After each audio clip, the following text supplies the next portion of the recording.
Hello everyone, welcome to my new lecture. Myself Manish. तो यह lecture number 4 है जिसमें हम लोग एक्सरे स्पेक्ट्रा पढ़ा रहे हैं बीएससी फाइनल ईयर लोग के लिए।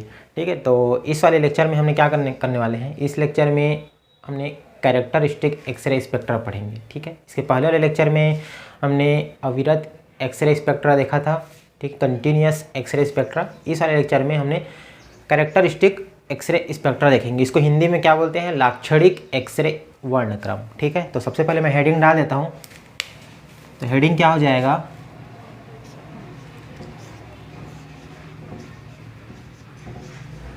कैरेक्टरिस्टिक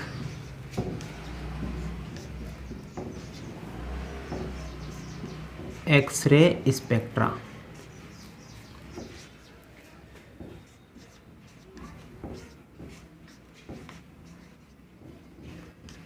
ठीक है, हिंदी में इसको बोलते हैं लाक्षणिक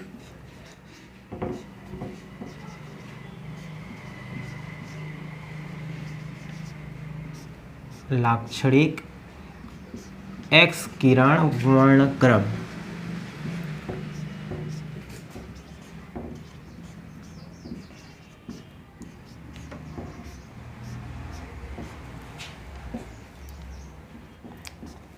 एक्स किरण वर्णक्रम। तो देखो इसमें क्या होता है, एकदम इजी सा टॉपिक है। जैसे इसके पहले वाले लेक्चर में हमने कंटिन्यूस एक्सरे स्पेक्ट्रा देखा था। उसमें क्या हो रहा था, वेवलेंथ और इंटेंसिटी के बीच में जब हमने ग्राफ खींचा था तो एक कंटिन्यूस रेखा प्राप्त हो रही थी। ठीक है, तो जो कंटिन्यूस रेखा प्राप्त हो रही थी उसी पृष्ठ पर ही, उसी बैकग्राउंड पर ही या उसी वक्र पर ही कुछ और रेखाएं प्राप्त होती है, जिसको क्या बोलते हैं? लाक्षणिक एक्सरे स्पेक्ट्रा बोलते हैं। ये जो रेखा होती है ये कंटिन्यूस नहीं होती। ठीक है, ये डिस्क्रीट होती है, अलग अलग किन्हीं किन्हीं जगहों पर बनती है, हर जगह पर नहीं बनती। तो ये जो रेखाएं प्राप्त हो रही थी इसी रेखा को क्या बोला गया? लाक्षणिक एक्सरे स्पेक्ट्रा बोला गया। और ये जो लाइन प्राप्त हो रही है ये वस्तु के जो वहाँ पर टारगेट पर जो वस्तु है उस वस्तु पर डिपेंड कर रही है। अलग अलग वस्तु रखेंगे तो अलग अलग रेखा प्राप्त होगी। ठीक है, लेकिन जो कंटिन्यूस एक्सरे स्पेक्ट्रा था वो क्या हो रही थी? वस्तु पर डिपेंड नहीं कर रही थी, वो वोल्टेज पर डिपेंड कर रही थी। अलग अलग वोल्टेज का मान हम लोग रख रहे थे तो जो रेखाएं प्राप्त हो रही थी वो अलग अलग आ रही थी। लेकिन जो ये लाक्षणिक एक्स किरण वर्णक्रम है ये क्या हो रही है? वस्तु पर डिपेंड कर रही है, वस्तु के नेचर पर डिपेंड कर रही है कि वस्तु किस प्रकार का नेचर रखता है। वोल्टेज पर डिपेंड नहीं कर रही है। ठीक है, तो वोल्टेज पर डिपेंड नहीं करेगी, वस्तु के नेचर पर डिपेंड करती है। और ये जो एक्स किरण है ये विभिन्न तरंग दैर्ध्यों पर, जैसे इसका ग्राफ पहले मैं बना देता हूँ उसके बाद समझ में आएगा। तो इसका जैसे ग्राफ बनाते हैं तो कुछ इस टाइप से प्राप्त होगा। इस साइड अपना तरंग दैर्ध्य रहेगा लैम्डा, जैसे उसमें था सेम ऐसे ही इसमें भी आ जाएगा। और इस साइड रहेगा इंटेंसिटी। ठीक है,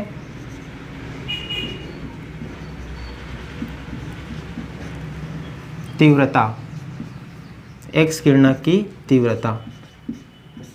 तो इन दोनों के बीच में जैसे हम लोग ग्राफ खींच रहे हैं तो कंटिन्यूस में क्या हो रहा था? सतत रेखा प्राप्त हो रही थी, कुछ इस टिप से रेखा प्राप्त हो रही थी। ठीक है, तो जो कैरेक्टरिस्टिक एक्सरे स्पेक्ट्रा होती है इन्हीं पृष्ठ पर, इन्हीं बैकग्राउंड पर कुछ इस टाइप से प्राप्त होगी। जैसे ये हो गया तो ये कुछ इस टाइप से हो जाएंगी।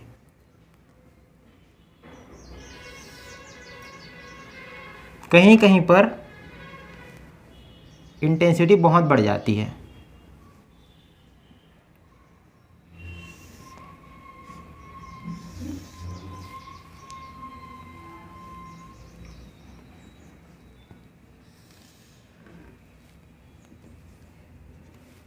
ठीक है, तो इस प्रकार की हमको ग्राफ प्राप्त होती है। जैसे ये जो, अगर हम लोग किसी एक पर्टिकुलर धातु के बात करें तो ये इस टाइप से प्राप्त होगी। इसको बोलते हैं के अल्फ़ा के बीटा। इसको बाद में समझाएंगे के अल्फ़ा के बीटा किसको बोलते हैं। ठीक है, तो यहाँ पे क्या हो रही है, जैसे इसमें कंटिन्यूस प्राप्त हो रहा था तो लेकिन कैरेक्टरिस्टिक में क्या होगा? कंटिन्यूस प्राप्त ना होकर डिस्क्रीट प्राप्त हो रही है। डिस्क्रीट मतलब किसी भी वेवलेंथ के रिस्पेक्ट में अलग से ये दिखाई दे रही है, हर सभी जगह के लिए दिखाई नहीं दे रही है, कंटिन्यूस प्राप्त नहीं हो रही है बल्कि डिस्क्रीट प्राप्त हो रही है। ठीक है, और ये जो कैरेक्टरिस्टिक एक्सरे स्पेक्ट्रा होती है ये लीनियर होती है, रैखिक होती है। मतलब एक रेखा में ही प्राप्त हो रही है, ठीक, कंटिन्यूस प्राप्त नहीं हो रही है, रेखीय होती है। तो जो कैरेक्टरिस्टिक एक्सरे स्पेक्ट्रा होती है, ये जो विजिबल लाइट होती है, ठीक है, उसका फ्रीक्वेंसी के मुकाबले में 10⁻³ से 10⁻⁴ गुना अधिक होती है। बोलने का मतलब ये है कि जो ये कैरेक्टरिस्टिक एक्सरे स्पेक्ट्रा की इंटेंसिटी है, फ्रीक्वेंसी है, आवृत्ति है, वो जो विजिबल लाइट है उसकी फ्रीक्वेंसी के 10⁻³ से लेकर 10⁻⁴, मतलब 1000 गुना से लेकर 10,000 गुना तक ज़्यादा होती है। इसको मैं लिख देता हूँ। विजिबल लाइट का, जैसे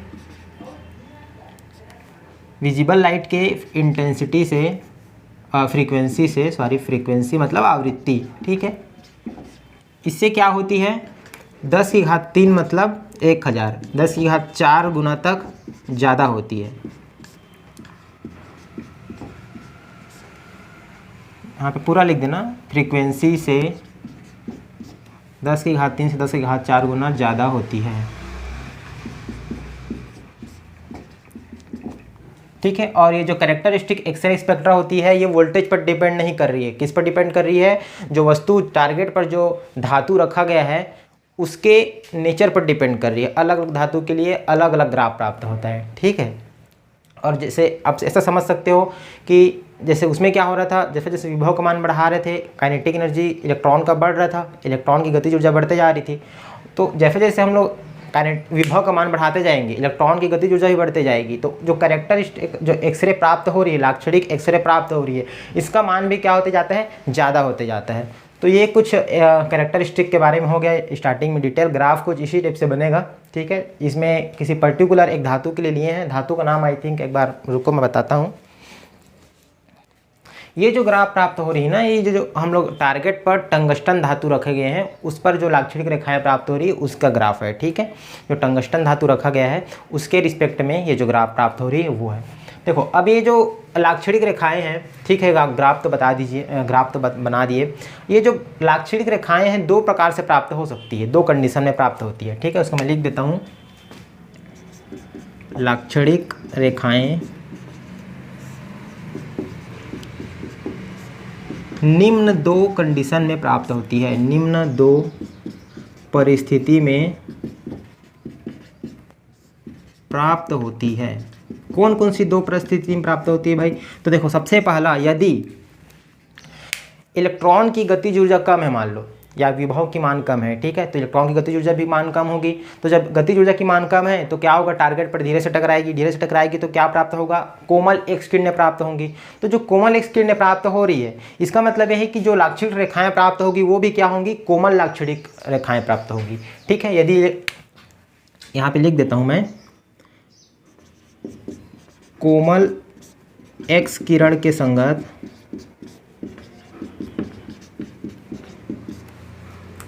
कोमल लाक्षणिक रेखाएं प्राप्त होती है, ठीक है। थोड़ा थोड़ा लिख देता हूँ जिससे आपको समझ में आ जाए। कोमल लाक्षणिक रेखाएं प्राप्त होती है। दूसरा कंडीशन क्या होता है, यदि हम लोग इलेक्ट्रॉन की गतिज ऊर्जा का मान बढ़ा दें या बहुत ज़्यादा काइनेटिक एनर्जी दे दें, ठीक है, या फिर बहुत ज़्यादा विभव का मान बढ़ा दें, विभव का मान बहुत ज़्यादा बढ़ाएंगे तो क्या होगा, इलेक्ट्रॉन की गतिज ऊर्जा बढ़ जाएगी। इलेक्ट्रॉन की गतिज ऊर्जा बढ़ेगी तो क्या है, बहुत तीव्र वेग से टकराएगी एनोड से, हाँ, एनोड से बहुत तीव्र गति से टकराएगी या धातु से बहुत तीव्र गति से टकराएगी। तब क्या होता है, हमको कठोर एक्स किरणें प्राप्त होती है, ठीक है। उस टाइम जो एनर्जी होता है उसका मान बहुत ज़्यादा बढ़ जाता है। जो धातु में परमाणु होते हैं उनके जो एनर्जी लेवल रहता है उनमें ट्रांजिशन बहुत ज़्यादा होती है, उसमें एनर्जी का मान बहुत ज़्यादा बढ़ जाती है। उस कंडीशन में क्या होती है, कठोर लाक्षणिक एक्स किरण प्राप्त होती है। और जो एनर्जी का मान जो होता है एक लेवल से दूसरे लेवल में जब ट्रांजिशन होता है वो इतना एनर्जी होता है कि जो लाक्षणिक एक्स किरण वर्णक्रम है उसका हम लोग को निकाल सके, ठीक है। तो यहाँ पर लिख देता हूँ, खाली लिखने की जरूरत नहीं है। कोमल एक्स किरणें अगर रहे निकलेगी तो कोमल लाक्षणिक किरणें प्राप्त होती है, और जब हमको कठोर एक्स किरणें निकलेंगी तब क्या होगा, कठोर लाक्षणिक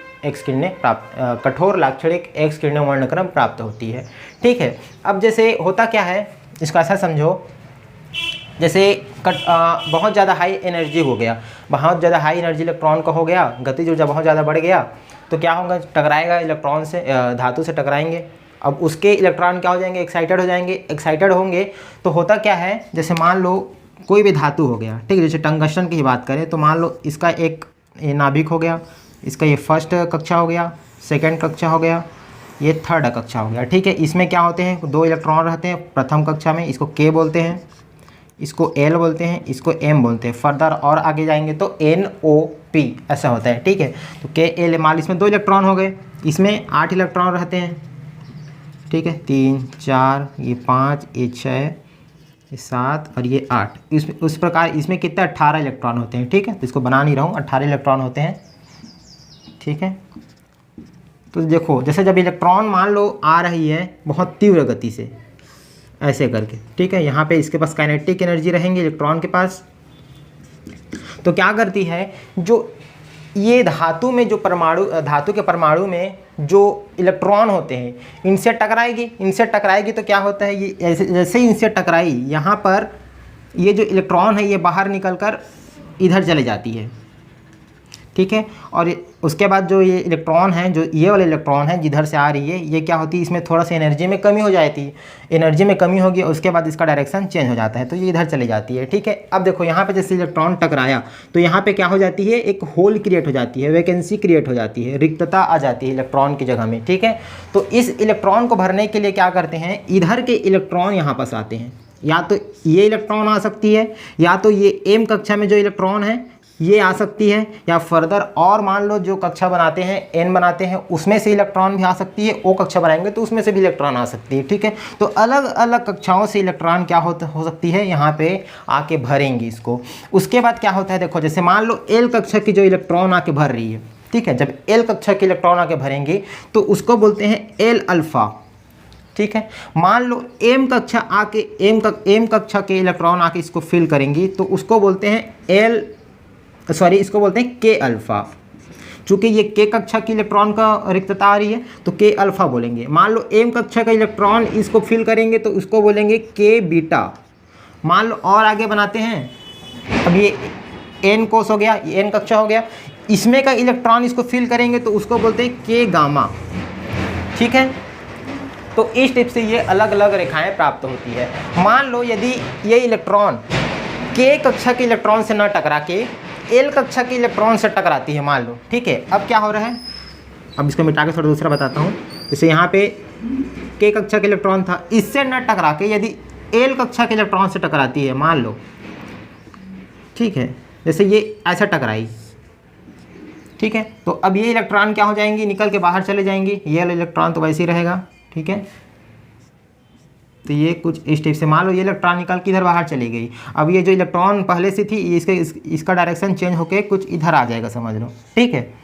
तो अब यहाँ पे इलेक्ट्रॉन टकरा के इधर चली गई तो यहाँ पे भी क्या हो जाएगा, होल क्रिएट हो जाएगा, वैकेंसी क्रिएट हो जाएगा। तो इस वैकेंसी को भरने के लिए जो बाहरी कक्षा के इलेक्ट्रॉन है वो एक्साइटेड हो जाएंगे। तो इसको भरने के लिए क्या होगा, मान लो यदि M कक्षा के इलेक्ट्रॉन आके भरती है इसको, ठीक है, इस M कक्षा के इलेक्ट्रॉन आगे भरती है, तब हमको L अल्फ़ा लाइन प्राप्त होती है। मान लो N कक्षा के इलेक्ट्रॉन इसको आगे भरेगी तो तब हमको L बीटा लाइन प्राप्त होती है। मान लो इसके आगे और है O होती है, ठीक है, O कक्षा, तो O कक्षा के इलेक्ट्रॉन इसको आके भरेंगी तो तब हमको क्या प्राप्त होता है, L गामा प्राप्त होता है। तो इस प्रकार अलग अलग रेखाएं प्राप्त होती जाती है, ठीक है। अब इसको मैं एक एनर्जी लेवल डायग्राम बना के उसमें समझाता हूँ कि कौन कौन रेखाएं कैसे कैसे प्राप्त होती है।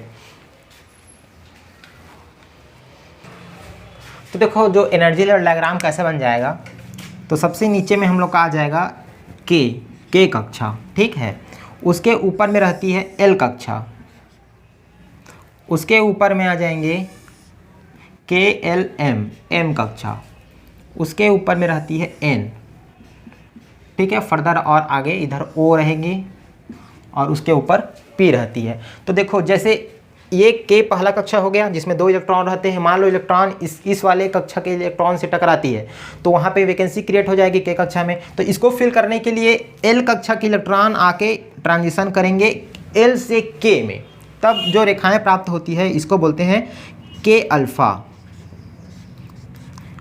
ठीक है, क्या बोलते हैं इसको, K अल्फ़ा लाइन। मान लो M कक्षा के इलेक्ट्रॉन K कक्षा के इलेक्ट्रॉन को फिल करेंगी तो कैसा ट्रांजिशन बनेगा, कुछ इस टाइप से ट्रांजिशन बनता है, ठीक है। तो तब जो प्राप्त होगी उसको बोलते हैं K बीटा लाइन। मान लो N कक्षा के इलेक्ट्रॉन K में ट्रांसफर करेंगी तो क्या हो जाएगा, के गामा लाइन प्राप्त होती है।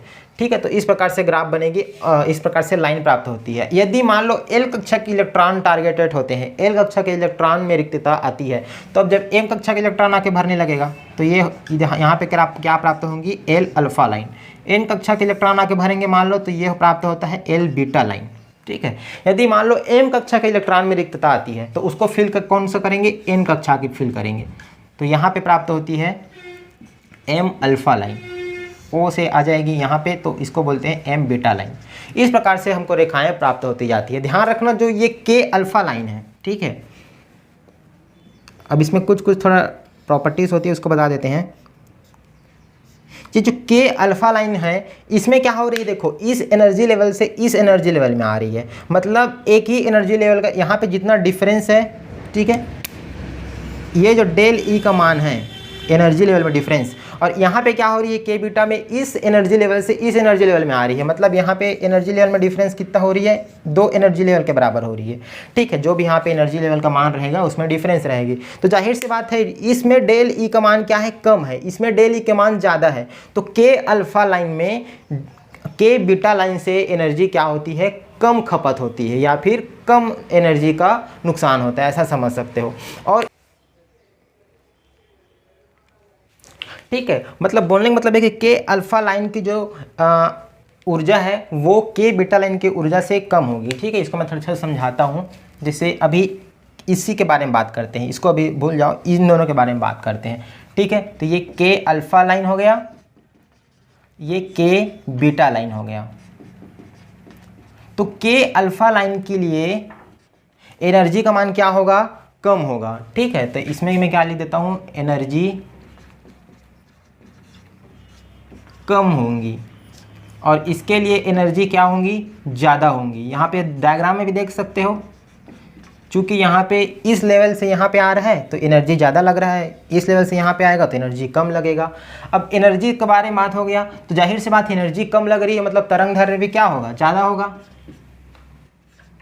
तरंग दैर्घ्य का मान क्या हो जाएगा, ज़्यादा हो जाएगा।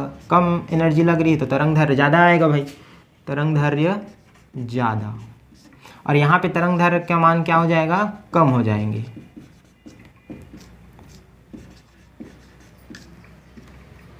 ठीक है, अब तीव्रता की बात करें, तीव्रता भी देख लेते हैं, तीव्रता में किसमें ज़्यादा किसमें कम होगी। तो देखो डायग्राम में बताया था, ये न्यूक्लियस हो गया, तो ये के कक्षा हो गया, ये एल कक्षा हो गया। ठीक है, तो यहाँ पे 2 इलेक्ट्रॉन रहेंगे, इन्हीं को फिल करने के लिए यहाँ पे रिक्तता हो जाएगी, तो इन्हीं को फिल करने के लिए जो एल कक्षा के इलेक्ट्रॉन है वो आके ट्रांजिशन करेंगे।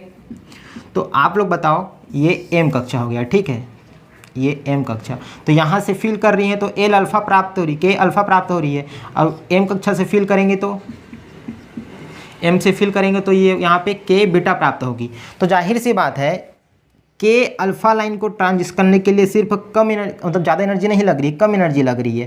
के बीटा लाइन में क्या हो रही है, ज़्यादा एनर्जी लग रही है, ज़्यादा एनर्जी लग रही है, और ये दूर भी है, तो के अल्फा की लाइन की प्रायिकता क्या होगी, ज़्यादा हो जाएगी। के अल्फा में जो इलेक्ट्रॉन है उनको भरने, ये इलेक्ट्रॉन क्या करेंगे, इसको आसानी से भर सकते हैं, बजाय एम कक्षा में जो इलेक्ट्रॉन है उसके। ये पास में भी है और इसमें क्या है, पास में भी ये कम एनर्जी भी लग रही है, कम एनर्जी लग रही है, तो कि एल कक्षा के इलेक्ट्रॉन भरने में क्या करेंगे, उसकी प्रायिकता ज़्यादा हो जाएगी, ऐसा बोल सकते हो। तो यहाँ पे मैं लिख देता हूँ, प्रायिकता क्या होंगी, ज़्यादा होंगी। मतलब कि एल कक्षा में जो इलेक्ट्रॉन हैं वो आसानी से भर जाएंगे इस रिक्तता में, और जो एम कक्षा में इलेक्ट्रॉन है चूँकि ये दूर है, तो क्या होगा, उसमें एनर्जी भी ज़्यादा लगेगी और इसको भरने में क्या होगा, टाइम भी लगेगा, तो इसकी प्रायिकता क्या होगी, ज़्यादा हो जाएगी एल कक्षा के इलेक्ट्रॉन की बजाय एम कक्षा के इलेक्ट्रॉन की। ठीक है, तो इसी को लिखा गया है कि अल्फा लाइन में क्या होंगी, प्रायिकता ज़्यादा हो जाएंगी, और जो के बीटा लाइन की प्रायिकता है क्या होगी, कम होगी। तो यहाँ पे प्रायिकता कम हो जाती है, मतलब हमको के अल्फा लाइन ज़्यादा प्राप्त होती है बजाय के बीटा लाइन के, ये बोल सकते हो। ठीक है, तो ये कुछ हो गया। अब इसमें तीव्रता भी ज़्यादा हो जाएगी, जाहिर सी बात है इसकी प्रायिकता ज़्यादा हो रही है, मतलब के अल्फा ट्रांजिशन ज़्यादा हो रहा है, के अल्फा ट्रांजिशन ज़्यादा हो रहा है मतलब उसकी तीव्रता भी क्या हो जाएगी, ज़्यादा हो जाएगी। ज़्यादा ट्रांजिशन करेंगे, के बीटा लाइन कम प्राप्त हो रही है तो उसकी तीव्रता क्या हो जाएगी, कम हो जाएगी। तो यहाँ पे लिख सकते हो, ठीक है, तीव्रता ज़्यादा प्राप्त होंगी, इसमें तीव्रता क्या होंगे, कम प्राप्त होगी। ठीक है, इस प्रकार से के अल्फा और के बीटा लाइन में हम लोग थोड़ा डिफ्रेंशिएट कर सकते हैं किसमें क्या ज़्यादा होगी। ठीक है, और इसी प्रकार एल अल्फा एल बीटा के बारे में बात कर सकते हैं, एम अल्फा एम बीटा के बारे में बात कर सकते हैं। एल अल्फा की तीव्रता क्या होंगी, ज़्यादा होंगी, एम अल्फा की तीव्रता ज़्यादा होंगी, एल बीटा की तीव्रता कम होगी इसके रिस्पेक्ट में, एम बीटा की भी तीव्रता इसके रिस्पेक्ट में कम होगी। ठीक है, और एनर्जी के बारे में बात कर सकते हो, एनर्जी क्या हो जाएंगी, एल अल्फा की कम होगी, एल बीटा की ज़्यादा होगी, क्योंकि यहाँ से यहाँ पे 2 लेवल में ट्रांजिशन कर रहे हैं, इसमें 1 लेवल में ट्रांजिशन कर रहे हैं। उसी प्रकार एम अल्फा की भी एनर्जी कम हो जाएंगी, एम बीटा की एनर्जी ज़्यादा हो जाएगी। एल अल्फा की प्रायिकता ज़्यादा होगी एल बीटा से, एम अल्फा की प्रायिकता ज़्यादा होगी एम बीटा से। तरंग दैर्घ्य की बात करें तो एल अल्फा ज़्यादा तरंग दैर्घ्य के प्राप्त होगी, एल बीटा कम तरंग दैर्घ्य के प्राप्त होगी, एम अल्फा भी ज़्यादा तरंग दैर्घ्य के प्राप्त होगी, एम बीटा भी कम तरंग दैर्घ्य की प्राप्त होगी। सेम इसी प्रकार जैसे यहाँ पे लिखे हैं। ठीक है, तो इस प्रकार से कुछ ये प्रॉपर्टी हो जाएगा। अब देखो, इस प्रकार ये बोल सकते हैं कि के कक्षा के इलेक्ट्रॉन को भरने के लिए एल कक्षा के इलेक्ट्रॉन सामने आते हैं, तब हमको के अल्फा और के बीटा लाइन प्राप्त होती है। एल कक्षा के रिक्तता को भरने के लिए एम कक्षा एन कक्षा ओ कक्षा के इलेक्ट्रॉन सामने आते हैं। ठीक है, तो उस टाइम का क्या प्राप्त होती है, L alpha L beta L gamma प्राप्त होती है। यदि एम कक्षा में रिक्तता आती है तो उसको भरने के लिए एन और ओ कक्षा के इलेक्ट्रॉन आते हैं, तो तब हमको एम अल्फा एम बीटा प्राप्त होती है। कुल मिला के हमको क्या प्राप्त होती है, एल एम एन ओ ऐसे करके रेखाएं प्राप्त होती जाती है। ठीक है, जिसमें एल में एल अल्फ़ा, सॉरी के यहाँ पे के भी आ जाएगा। ठीक है, के अल्फ़ा के beta, L alpha L beta, ऐसे रेखाएं प्राप्त होती जाती है। और ये जो रेखाएं प्राप्त हो रही है इसी को बोलते हैं उत्सर्जन वर्णक्रम बोलते हैं। ठीक है, इमिशन स्पेक्ट्रा ऐसे बोल सकते हो। अब देखो, यदि हम लोग त्वरक विभव का मान जो यहाँ पे विभव लगाए हैं, विभवांतर लगाए हैं, उसका मान 2500 वोल्ट रखते हैं। ठीक है, कितना, यदि विभव का मान V का मान 2500 वोल्ट रखेंगे तब हमको एम रेखा की लाइन प्राप्त होती है, ये वाला रेखा प्राप्त होती है। ठीक है, यहीं पे लिख देता हूँ, जब 2500 वोल्ट रखेंगे तो क्या होगा, एम रेखा प्राप्त होंगी। यदि हम लोग वोल्ट को बढ़ा दें थोड़ा सा, इसको हम लोग कर दें 12000 वोल्ट के आसपास, तब हमको एल रेखाएं प्राप्त हो रही है। ठीक है, उसके बाद यदि हम लोग एनर्जी का मान या वोल्ट का मान और ज़्यादा बढ़ा दें, इसको हम लोग 75,000 एंगस्ट्रॉम 75,000 के आसपास कर दें, 75,000 वोल्ट के आसपास कर दें, तब हमको क्या प्राप्त होती है, के अल्फ़ा के बीटा लाइन प्राप्त होती है। जाहिर सी बात है, चूँकि ये बहुत अंदर में रहते हैं, ये क्या होते हैं, बाहर में है, तो बाहर में है तो उसको हमको कम एनर्जी देना पड़ेगा। और आंतरिक इलेक्ट्रॉन को हमको प्रभावित करना है, आंतरिक ऊर्जाओं में, आंतरिक जो इलेक्ट्रॉन है उनमें ट्रांजिशन करवाना है, तो हमको और ज़्यादा एनर्जी देना पड़ेगा। इसलिए इन लोग का मान क्या हो जाती है, बढ़ जाती है। ठीक है, तरंग दैर्घ्य की बात करें तो तरंग दैर्घ्य देखो, जो के अल्फ़ा के बीटा लाइन होती है, इसका तरंग दैर्घ्य का मान, एक मिनट देखता हूँ मैं, जो के श्रेणी में जो तरंग दैर्घ्य होती है इनका मान 0.486 से 0.586 एंगस्ट्रॉम के बराबर होती है। ठीक है, इन्हीं परास के बीच में हमको के अल्फ़ा के बीटा लाइन प्राप्त होती है, जबकि जो एल अल्फ़ा और एल बीटा लाइन है ये हमको, इसका मान 3.3 से लेकर 4.7, 3.3 एंगस्ट्रॉम से 4.7 एंगस्ट्रॉम के रेंज में प्राप्त होती है।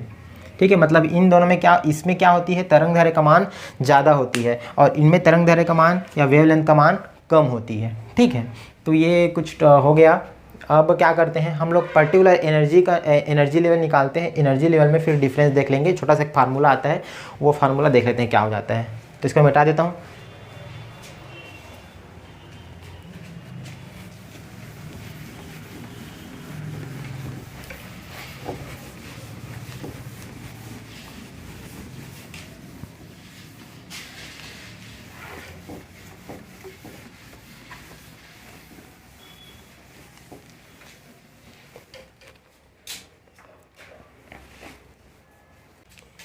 तो देखो, जैसे जो एनर्जी लेवल है इसको थोड़ा सा और बना देते हैं। तो ये E1 है मान लो, एनर्जी लेवल के कक्षा के एनर्जी लेवल E1 ले लेते हैं। दूसरा क्या हो जाएगा E2, तीसरा E3, उसके ऊपर E4 और उसके ऊपर E5। ये जो गैप है ना ये कम होते जाता है, ठीक है, उसी हिसाब से इसको बनाना चाहिए। तो देखो जब इस एनर्जी लेवल से यहाँ पे जब इलेक्ट्रॉन का ट्रांजिशन होगा, ये K हो गया, ये L हो गया, ये M हो गया, ये N हो गया, ये O हो गया, ठीक है। तो L कक्षा से इलेक्ट्रॉन K में आगे भरेंगे तो हमको क्या प्राप्त होती है, L अल्फ़ा प्राप्त होती है। M कक्षा से अगर इलेक्ट्रॉन आते हैं तो K अल्फ़ा, ये K बीटा। यदि यहाँ से आके भरेंगे तो क्या होगा, K गामा प्राप्त होती है। M से L में आएंगे तो L अल्फ़ा, N से M इस L में आएंगे तो L बीटा, इसी प्रकार और आगे M अल्फ़ा M बीटा प्राप्त होंगी, ठीक है। अब यदि मान लेते हैं कि देखो इस एनर्जी लेवल से इस एनर्जी लेवल में आ रही है तो क्या प्राप्त हो रही है, इस एनर्जी लेवल से इस एनर्जी लेवल में आ रही है तो K अल्फ़ा लाइन प्राप्त हो रही है, ठीक है। मतलब मैं क्या लिख सकता हूँ, E1 माइनस E2, ठीक है। E1 माइनस E2 करूँगा तो क्या होगा, जो X किरणें निकलेंगी यहाँ से यहाँ पे ट्रांजिशन हो रहा है, K अल्फा लाइन प्राप्त हो रही है, उस टाइम X किरणें प्राप्त होंगी। X किरणें की प्राप्त होंगी तो वो क्या है, फोटान के रूप में निकलेगा। यदि उस फोटान की आवृत्ति न्यू हो मान लो, तो फोटान की जो एनर्जी है वो क्या हो जाएगी, H न्यू हो जाएगी, ठीक है। अब E1 का मान हम लोग क्या रख सकते हैं, तो आपको मैं एटॉमिक स्पेक्ट्रम में पढ़ाया था, एनर्जी लेवल का फार्मूला क्या होता है, रिडबर्ग कांस्टेंट के रूप में।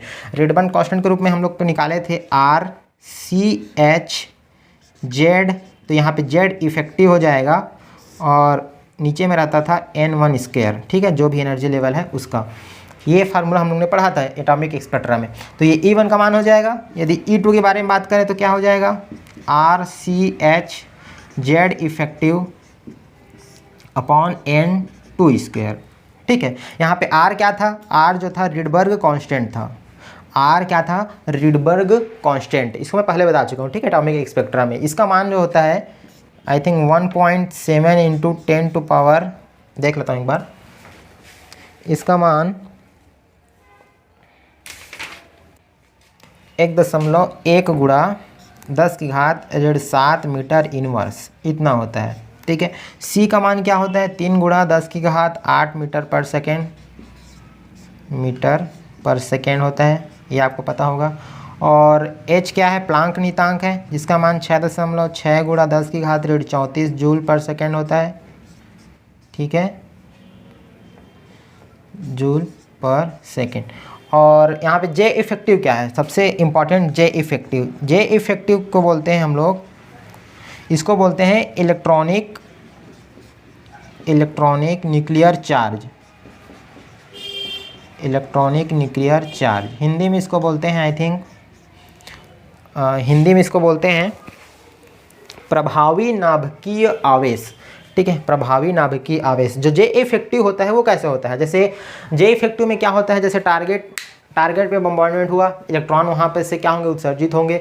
तो इलेक्ट्रॉन जब उत्सर्जित हो रही है, मान लो प्रथम कक्षा से इलेक्ट्रॉन उत्सर्जित हो रही है, तो J इफेक्टिव का मान क्या हो जाएगा, मान लो K कक्षा से इलेक्ट्रॉन उत्सर्जित होंगे। K कक्षा में टोटल इलेक्ट्रॉन कितने होते हैं, 2 इलेक्ट्रॉन होते हैं, इसमें से एक इलेक्ट्रॉन बाहर निकलेगा तब X किरणें प्राप्त होंगी।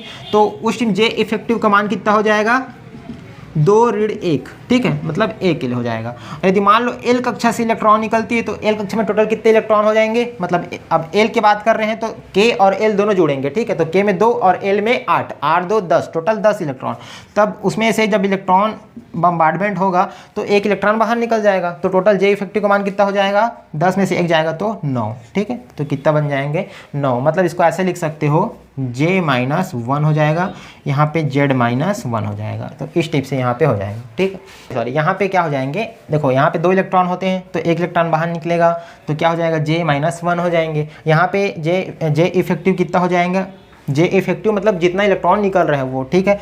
तो 1 इलेक्ट्रॉन निकलेगा तो टोटल 10 इलेक्ट्रॉन होते हैं, तो ये हो जाएगा J-9, ठीक है। तो इस प्रकार से J इफेक्टिव, इसको बोलते हैं इलेक्ट्रॉनिक न्यूक्लियर चार्ज, प्रभावी नाभिकीय आवेश। इसको एक और नाम से बोलते हैं, उसका नाम है, इसको बोलते हैं प्रभावी कोड परमाणु क्रमांक, ठीक है, प्रभावी कोड परमाणु क्रमांक। इंग्लिश में इसको बोलते हैं इफेक्टिव कोर एटॉमिक नंबर, ठीक है, इफेक्टिव कोर एटॉमिक नंबर। तो ये इतना कुछ मान होता है। अब इन दोनों मान को मैं यहाँ पे यदि रख दूँ तो बताओ, इन दोनों को मान को E1 E2 का मान मैं यहाँ पे रखूँगा तो क्या हो जाएगा, तो रख के देखते हैं। ये हो जाएगा RCH J effective upon N1 square minus RCH J effective N2 square. ठीक है, इधर क्या है H न्यू। इन दोनों से मैं क्या कर सकता हूँ, R कॉमन दिख रहा है, C भी कॉमन दिख रहा है, H भी कॉमन दिख रहा है, J इफेक्टिव भी कॉमन दिख रहा है। सबको बाहर निकाल देते हैं, RCH J इफेक्टिव। ठीक है, और इधर क्या बच जाएगा 1/N1 स्क्वायर, यहाँ पे बच जाएगा 1/N2 स्क्वायर। ठीक है, और इधर क्या बचा है H न्यू। अब यहाँ पर से क्या कर सकते हो, आप लोग को मालूम होगा चूँकि C बराबर क्या होता है, न्यू लैम्डा। ठीक है, यहाँ से मैं क्या कर सकता हूँ, लैम्डा को नीचे ले आता हूँ और C को इधर भेज देता हूँ। तो C बाई न्यू बराबर 1/λ बराबर न्यू अपॉन C, जहाँ न्यू क्या है, फोटॉन की आवृत्ति है या एक किरणें की आवृत्ति समझ सकते हो। ठीक है, लैम्डा क्या है, तरंग दैर्घ्य है, C वेलोसिटी ऑफ लाइट है। अब यहाँ पे मैं तरंग दैर्घ्य का मान निकालना चाहूँ तो क्या हो जाएगा, तरंग संख्या या वेव नंबर न्यू बार। ठीक है, ये न्यू बार, देखो इसमें अंतर आपको मैं पहले बता चुका हूँ एटॉमिक स्पेक्ट्रा में, इसको बोलते हैं तरंग संख्या। तरंग संख्या ये क्या होती है, आवृत्ति होती है। ठीक है, फ्रीक्वेंसी, और लैम्डा क्या है, तरंग दैर्घ्य, ये आपको पता होगा। इनमें क्या रिलेशन होता है, और इसमें जो न्यू होती है वो इसमें रिलेशन होती है C बाई, छोड़ो इसको रिलेशन को, अभी याद नहीं मेरे को। तो यहाँ पे देखो क्या हो जाएगा, तरंग संख्या न्यू बार बराबर, यहाँ पे तरंग संख्या न्यू बार बराबर 1/λ होती है। ठीक है, हाँ इसमें यहाँ पे ऐसा संबंध निकाल सकते हो, चूँकि न्यू बराबर होती है 1/λ, और जो न्यू होती है वो होती है C/λ।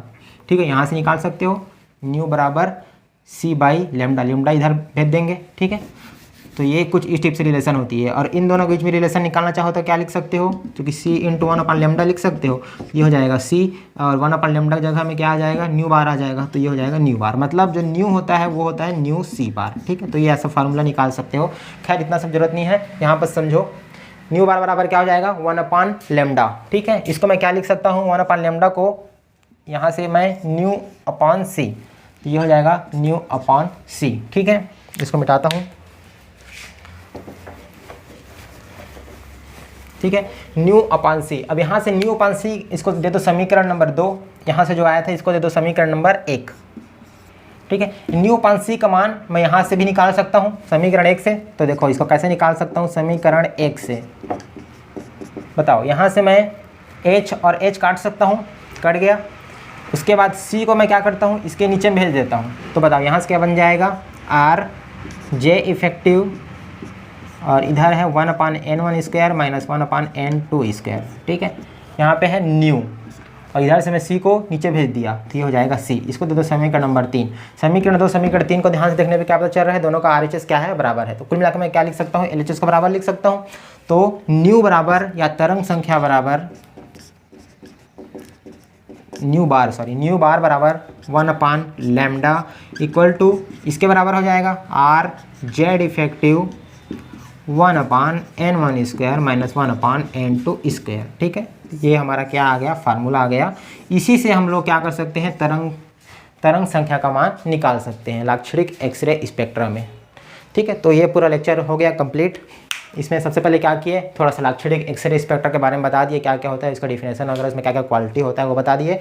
ग्राफ बना दिए, ग्राफ में कैसे प्राप्त होता है, जो एक अविरत एक्सरे स्पेक्ट्रम था, जो कंटिन्यूस एक्सरे स्पेक्ट्रम था, उसी में ही क्या होती है, कुछ रेखाएं प्राप्त होती है जो अलग अलग धातु के लिए अलग अलग होती है। वो नेचर ऑफ मैटर करती है जो धातु यहाँ पे यूज़ कर रहे हैं उसके नेचर पर। ठीक है, और वो विभव पर डिपेंड नहीं करती है, लेकिन जो अविरत एक्सरे स्पेक्ट्रम था वो विभव पर डिपेंड कर रही थी, अलग अलग विभव पर अलग अलग प्राप्त हो रही थी।